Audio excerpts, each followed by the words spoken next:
कभी सोचा है कि एक ही मॉनसून, एक ही बादल, लेकिन कहानी इतनी अलग क्यों? हम्म। मुंबई में बारिश ऐसी कि दुनिया थम जाए, और वहीं से कुछ ही घंटों की दूरी पर विदर्भ का किसान आसमान ताकता रह जाता है। सही बात है। एक ही राज्य में ये जमीन आसमान का फर्क क्यों है? मतलब कहीं बाढ़ की चिंता तो कहीं सूखे की हताशा। ये सवाल सिर्फ एक राज्य का नहीं है, ये असल में पूरे भारतीय उपमहाद्वीप की तकदीर का सवाल है। और इसका जवाब जमीन और आसमान के एक अनोखे रिश्ते में छिपा है। अच्छा। हाँ, हम इसे पर्वतीय वर्षा या ओरोग्राफिक रेनफॉल कहते हैं। पर इसे आज एक कहानी की तरह समझते हैं। ये कहानी है नमी से भरी हवा की, जो अरब सागर से उठती है और भारत की जमीन पर अपना सफर शुरू करती है। चलिए इस सफर पर चलते हैं। तो कल्पना करते हैं कि हम उस हवा के साथ हैं जो अरब सागर से ढेर सारी नमी उठाकर लाई है। एक तरह से ये पानी से लबालब भरा हुआ एक स्पंज है। बिल्कुल सही उपमा है। अब ये जमीन की तरफ बढ़ रहा है, और इसके रास्ते में पहली बड़ी चुनौती आती है, पश्चिमी घाट के ऊंचे पहाड़। हाँ, पश्चिमी घाट एक दीवार की तरह खड़े हैं। जब ये नमी से लथपथ हवा का स्पंज इन पहाड़ों से टकराता है, तो उसके पास ऊपर उठने के अलावा कोई और रास्ता ही नहीं बचता। और जैसे ही ये हवा ऊपर उठती है, जैसे ही ये ऊपर उठती है, वायुमंडल का ठंडा तापमान उस स्पंज को निचोड़ना शुरू कर देता है। ओह, तो ये ऊपर उठने की प्रक्रिया ही असल में बारिश का कारण है। और जो ढलान हवा के सीधे रास्ते में आती है, जिसे हम पवनमुखी ढाल या विंडवर्ड साइड कहते हैं, सारा पानी वहीं बरस जाता है। सारा का सारा पानी। इसी वजह से पश्चिमी घाट के पश्चिमी हिस्से, मतलब मुंबई, कोंकण, तटिया, कर्नाटक, इन सब इलाकों में मॉनसून के दौरान 250 से 400 सेंटीमीटर तक बारिश हो जाती है। 400 सेंटीमीटर, ये तो बहुत ज्यादा है। बहुत ज्यादा। इसी पानी से ये पूरा इलाका हरा भरा रहता है। यहाँ चावल जैसी फसलों की खेती होती है, और यहाँ की पूरी अर्थव्यवस्था इसी पानी के इर्द गिर्द घूमती है। ये तो हुई कहानी का एक पहलू, वो हिस्सा जो हरा भरा है। लेकिन अब वो हवा, या कहें कि वो निचोड़ा हुआ स्पंज, पहाड़ को पार कर चुका है। अब क्या होता है जब वो पहाड़ की दूसरी तरफ उतरता है? यही इस कहानी का सबसे नाटकीय मोड़ है। जब तक हवा पहाड़ को पार करती है, वो अपनी लगभग सारी नमी खो चुकी होती है।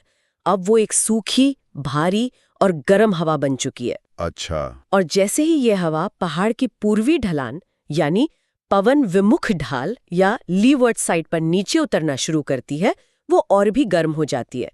अब एक गर्म हवा जो पहले से ही सूखी है, वो बारिश कैसे करेगी? उल्टा, वो तो जमीन से बची खुची नमी भी सोख लेगी। बिल्कुल। और इसी इलाके को हम वृष्टि छाया क्षेत्र या रेन शैडो एरिया कहते हैं। मतलब पहाड़ की एक ऐसी परछाई जहां बारिश की बूंदें पहुंच ही नहीं पाती। तो महाराष्ट्र में विदर्भ, मराठवाड़ा और यहां तक कि पुणे का भी बड़ा हिस्सा इसी भौगोलिक परछाई में जी रहा है। एकदम। और इसका असर सिर्फ मौसम पर नहीं, वहां की पूरी जिंदगी पर पड़ता है। जहां कोंकण में किसान बाढ़ से बचने की तैयारी करता है, वहीं विदर्भ में किसान पानी की एक एक बूंद के लिए तरसता है। तो फसलें भी अलग होती होंगी? हाँ, वहाँ की फसलें बदल जाती हैं। लोग ज्वार और बाजरा जैसे मोटे अनाज उगाते हैं, जिन्हें कम पानी चाहिए। पानी को लेकर संघर्ष, सरकारी योजनाएं, सब कुछ इसी एक भौगोलिक सच्चाई से तय होता है। एक ही पहाड़ दो अलग-अलग दुनिया बना देता है। तो ये जो पश्चिमी घाट और विदर्भ की कहानी है, ये सिर्फ महाराष्ट्र की बात नहीं है। ये एक पैटर्न है जो मुझे लगता है पूरे भारत में अलग अलग रूपों में दिखाई देता होगा। हाँ, बिल्कुल। अगर हम पूरे भारत के वर्षा के नक्शे को देखें, तो ये पहाड़ी हैं जो तय कर रहे हैं कि देश का कौन सा हिस्सा प्यासा रहेगा और कौन सा तरबतर होगा। तो हम इसे कैसे बांट सकते हैं? देखिए, मोटे तौर पर हम भारत को 3 हिस्सों में बांट सकते हैं। पहला है अत्यधिक वर्षा वाला क्षेत्र, जहां 200 सेंटीमीटर से ज्यादा बारिश होती है। इसमें कौन कौन से इलाके आते हैं? इसमें पश्चिमी घाट का पश्चिमी तट तो है ही, साथ ही पूरा पूर्वोत्तर भारत और हिमालय के कुछ तराई वाले इलाके भी शामिल हैं।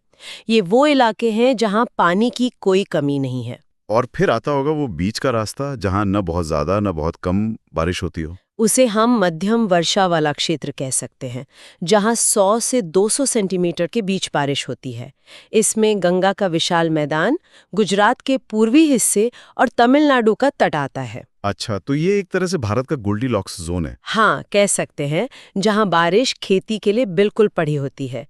भारत का ज्यादातर अन्न भंडार इन्हीं इलाकों से भरता है। और आखिर में आते हैं वो इलाके जो या तो वृष्टि छाया क्षेत्र में हैं या जहां तक पहुंचते पहुंचते मॉनसून का दम ही निकल जाता है। शामिल है जो पश्चिमी घाट और पूर्वी घाट के बीच में फंसा हुआ है। आपने भी पूर्वोत्तर भारत का जिक्र किया, और जब भी भारी बारिश की बात होती है एक नाम हमेशा दिमाग में आता है, मासिनराम। दुनिया की सबसे ज्यादा बारिश वाली जगह है। वहां ऐसा क्या खास है? क्या वहां के पहाड़ पश्चिमी घाट से भी ऊंचे हैं? ये बहुत अच्छा सवाल है। ऊंचाई से ज्यादा वहां पहाड़ों की बनावट का खेल है। मेघालय में गारो, खासी और जयंतिया नाम की 3 पहाड़ियां एक खास तरीके से सजी हुई हैं। उनकी बनावट एक कीप या फनल जैसी है, जिसका मुंह दक्षिण की ओर यानी बंगाल की खाड़ी की तरफ खुला है। एक मिनट, ये तो बहुत दिलचस्प है। मतलब हवा अंदर तो आ सकती है लेकिन बाहर नहीं जा सकती। बिल्कुल, बंगाल की खाड़ी से आने वाली नमी से भरपूर हवाएं इस कीप में दाखिल तो हो जाती हैं, लेकिन फिर तीनों तरफ से पहाड़ों से घिर जाती हैं। उनके पास भागने का कोई रास्ता नहीं होता। तो एकमात्र विकल्प होता है ऊपर उठना। हाँ, और जब इतनी ज्यादा नमी वाली हवा को एक साथ ऊपर उठने पर मजबूर किया जाता है तो नतीजा होता है दुनिया की सबसे प्रलयंकारी बारिश। ये एक तरह का रेन एम्पलीफायर है। वाह, ये तो पहाड़ों के एक जाल में फंसने जैसी बात हो गई। लेकिन अब मेरे मन में एक उल्टा सवाल आ रहा है। पूछिए। अगर पहाड़ बारिश करवाते हैं तो फिर राजस्थान में क्या हुआ? वहां तो अरावली की इतनी बड़ी पर्वत श्रृंखला है, फिर भी वो भारत का सबसे सूखा इलाका क्यों है? ये भारतीय मानसून का सबसे बड़ा विरोधाभास है, और इसका जवाब पहाड़ की स्थिति, उसकी दिशा में छिपा है।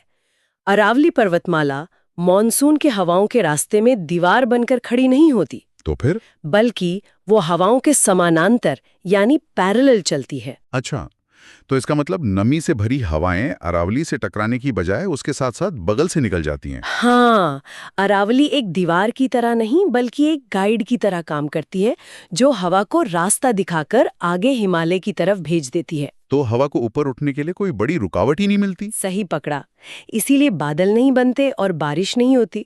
ये सोचना भी हैरान करता है कि अगर अरावली पर्वतमाला की दिशा थोड़ी सी, सिर्फ 30-40 डिग्री भी अलग होती तो शायद आज उत्तर पश्चिम भारत का इतिहास और भूगोल कुछ और ही होता। ये तो सच में किस्मत का खेल लगता है। अच्छा, एक और पहेली है, कोरोमंडल तट यानी तमिलनाडु का इलाका।